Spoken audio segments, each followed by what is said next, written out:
Hi, my name is Taysom Garside, and for my senior project, I decided to do all of the advertising for the company that I created in January. The company I created is called Crafted Clay Company. I'm hand making all these earrings, as you can see, there's some right here.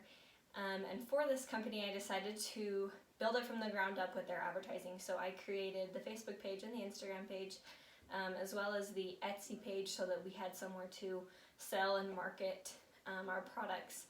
With the Etsy and the Facebook and the Instagram, I chose to run ads and try and do a trial run on both Etsy and Instagram for this. Since I've only had this company open for about a month, that everything is a trial round, still figuring out what's going on. But with the Etsy advertisements, they take all of my listings that I've posted for my shop, and then they just post that to whoever. I pay every day a little bit for the amount of impressions. I pay per click, and I have a budget, so once it gets to a certain amount of click-throughs and it hits the budget, then it stops running them for the day. It's really great because their algorithm sees the flexibility in when there's rush hours, when there's not, and so they, like some days there's more people on Etsy, like Saturdays, so a lot of times it would take budget from Thursday, which is a slow day, and add it to Saturday, which maximized the amount of impressions and people that were seeing my advertisements, which made Etsy really great that way. The other way I was going through is Instagram. I picked my own ads, I picked my target market, and I picked how many days it ran. And that was great because I was able to be so narrow. I was able to be way more successful with the Instagram as opposed to the Etsy. I spent about twice as much on the Etsy and got not near the return as I did on Instagram. So going forward, I'm only advertising on Instagram and Facebook.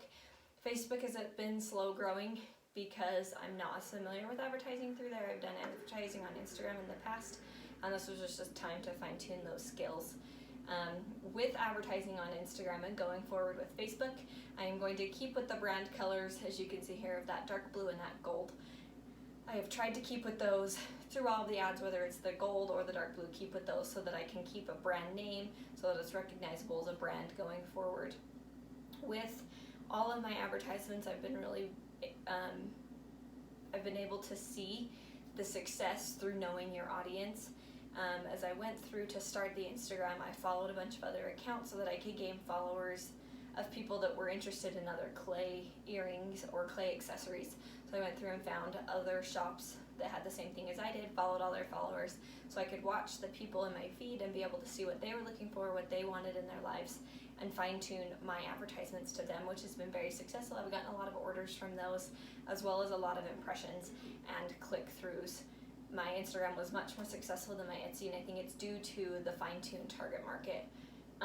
This has been a great experience because I've learned how to budget, how to manage time, as well as how to manage what's going out, how to create a brand name and find things that stick to it. People would give me help as to what they thought I should put on there, but I wanted to keep with my brand name and keep with my brand colors, and that's been something that I've learned a lot from this, and I'm excited to go forward into the industry and take what I've learned and put it on a larger scale for a big company. So this has been a great experience, and I'm really excited to take this and go forward.